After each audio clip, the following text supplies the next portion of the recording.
Assalamualaikum class, hope you are fine and doing well after celebrating the Eid al-Fitr. So today we will discuss about the nature of the morphology and inflection morphology. Our main concern today about to discuss about the inflection morphology, as we all have earlier discussed the nature of the morphology in our earlier classes.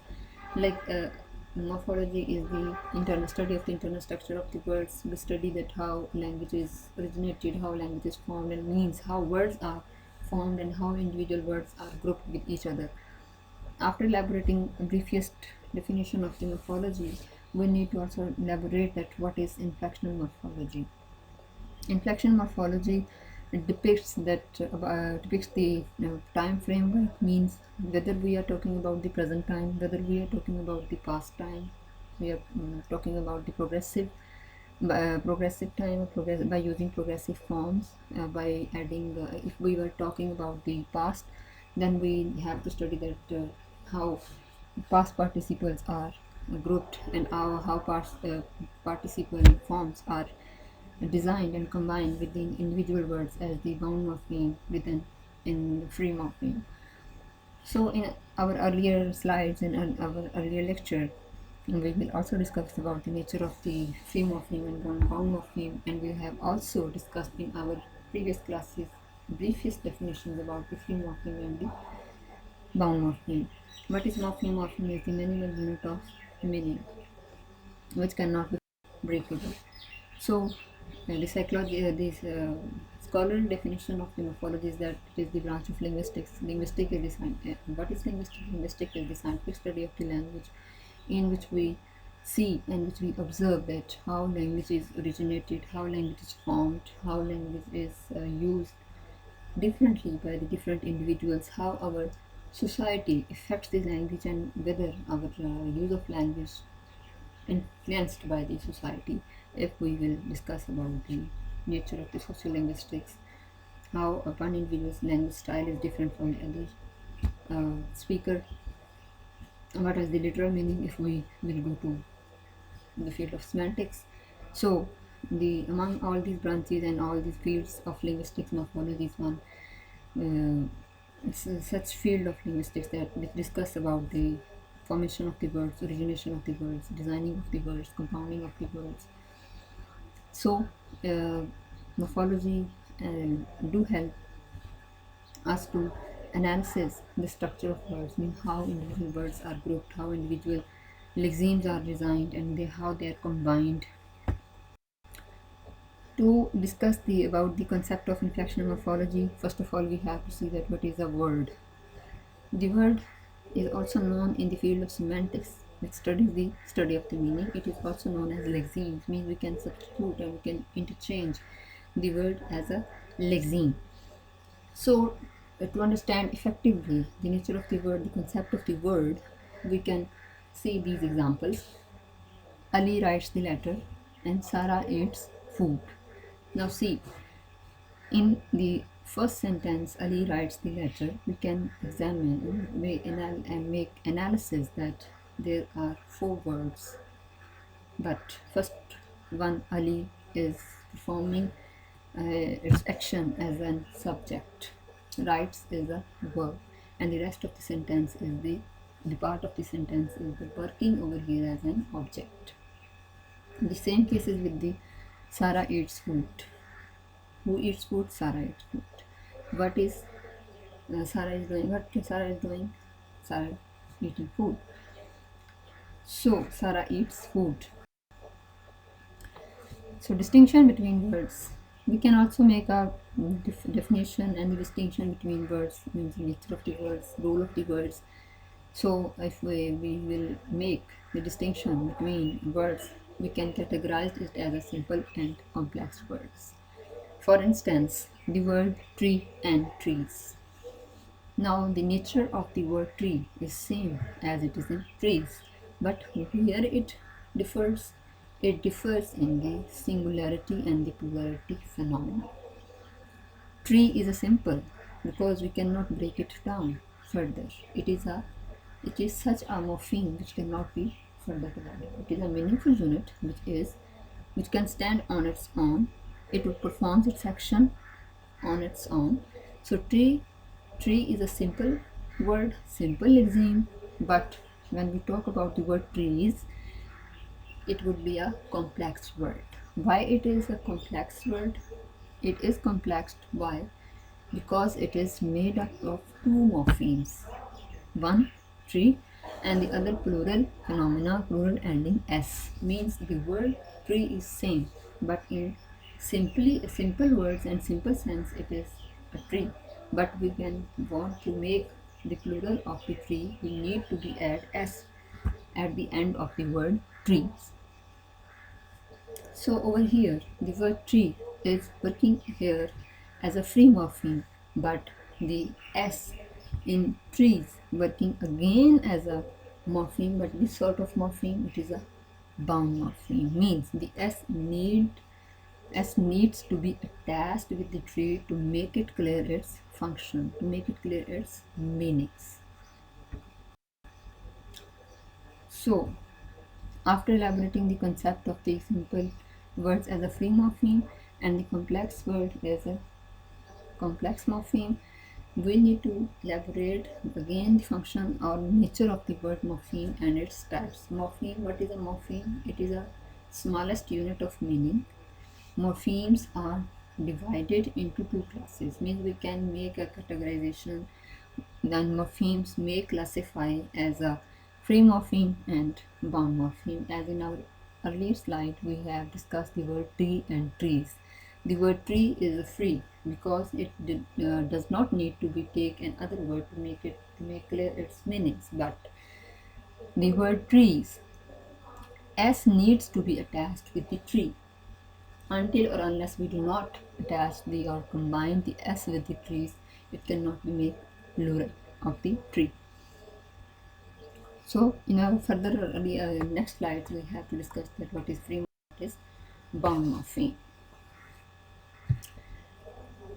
What are the free morphemes?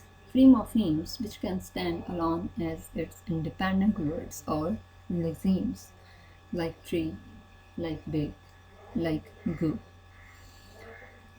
What does it mean that the words can stand alone its own as an independent? It means the words which do not need to be depend upon the other words or other meaningful units. Like tree, it does not need to be attached with another word. The word big means the some entity which is big, which is large. Likewise, the same case is with the go. The word go makes clear its meaning, makes that someone is in the inactivity to be going. So a free morpheme is also called lexical base, means these words tree, big and go can also be interpreted as the base root words, base words, lexemes, basical lexemes, root lexemes, or the lexical base. So moving on, the other category of the morphemes is the bound morpheme. Bound morpheme is the opposite of the free morpheme. So if a morpheme works or functions its own freely and independently, so what's the case and what's the position with the bound morphemes? Bound morphemes are those morphemes which cannot exist separately, which cannot stand alone, but they are needed to be attached to a lexical base, to a root word. Bound morphemes, also called affixes. If you remember, I have elaborated the concept of the affixes in the previous lectures, that affixes are the actually words, but it is the process which are added to be the root word in at sometime at the initial position, like impossible, incompetent, unforgetful, and sometimes few morphemes are attached at the end of the basic word, root word, or the free word. For example, happiness. Now the ness is the suffix because it is attached at the end of the or with the ending position of the free word happy. Happiest, bigger, biggest. The ER means big and bigger. Biggest, EST are known as the suffix. Which sort of affix? The inflectional affix. So these affixes are classified according to their positions. For instance, prefixes and suffixes. What are the prefixes? Prefixes are those elements and those bound lexemes when they are attached to the beginning of the base, beginning of the root word, like in plus active. Now the word inactive is a free word, a root word, a base word, because it does not need to be attached with the bound morpheme, but the word in needed to be attached with the active to make the negative of the active. Like inactive means the person or the activity or the thing or any entity which is not active. Likewise, what are suffixes? Same cases with the suffixes, that means prefixes and suffixes can be distinguished by defining the definition as it is. The prefixes are in the initial position of the root or free word, but the suffixes are at the ending position or at the end of the base word and the root word or the core word. So when they are attached to the end of the base means play, player. The word or the morpheme ER working over here as a bound morpheme. This sort of morpheme as a suffix and it is the bound morpheme, means ER needed to be attached with the play. So prefixes, when they are attached to the beginning of the base, like inactive and active, player and player. So again, the word nature of the complex words can be segmented into morphemes, means we can more elaborated the complex words which are bound morphemes, which are not free. They can be segmented, they can be distinguished, classified into further morphemes like base plus suffix, means if we are talking about book and books. What does it mean? When we pronounce the word book, it means we are talking about the one book, one main book. And book is the, which can be any book. It is a common noun. Working over here a common noun, but it is a free morpheme. It is a free word. But when we want to talk about the multiple books, we need to pronounce that these are the books rather than these are the book. So S over here working as the plurality to show the plurality of the book. This is the inflection which shows the time, which shows the change in the mode of the speaker. Again, the further example of the bound morpheme as a complex word in the category of the suffix, the morpheme ER and ED and ING, but the root word is one and same, it's play.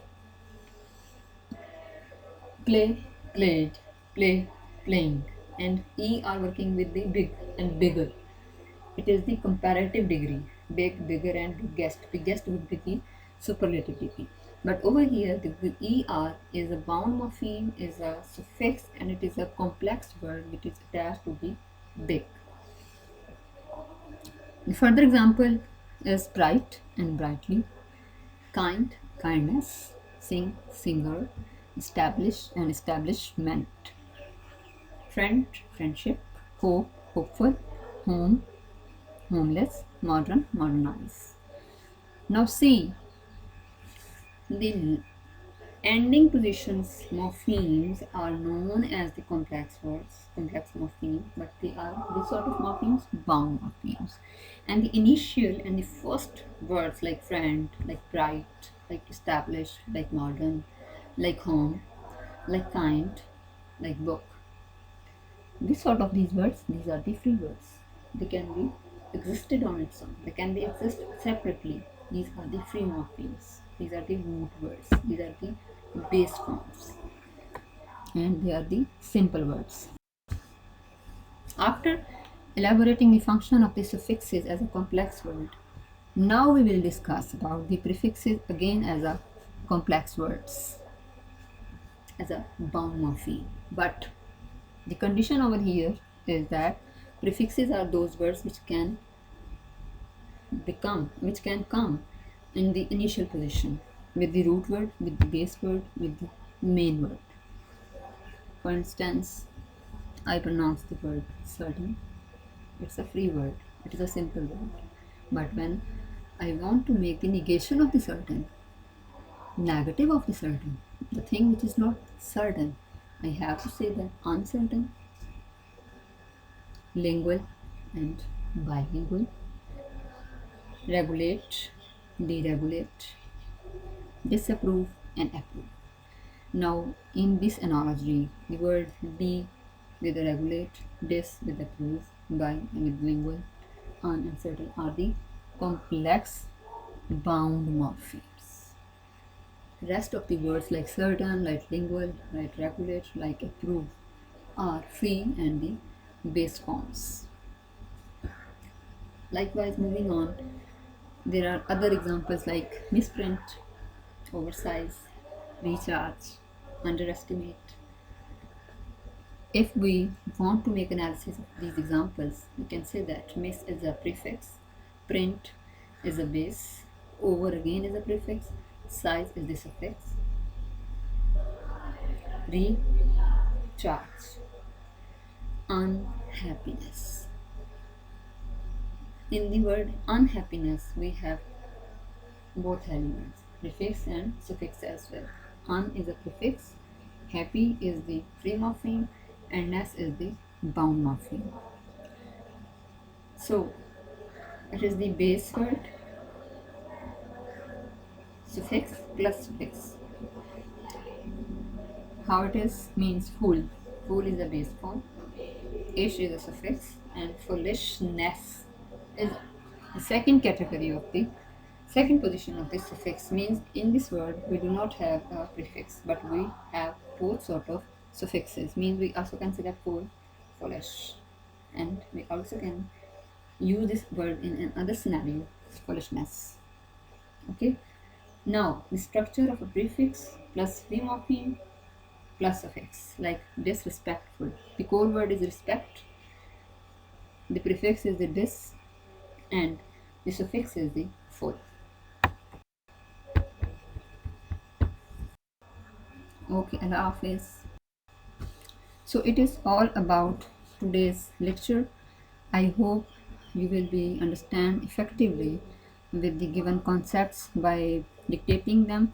If further you have any query, you have any confusion, you may ask by the WhatsApp group, by adding your comments in LMS, or by making a WhatsApp call or simple phone call. Wherever you feel any confusion, you are both welcome. Stay blessed.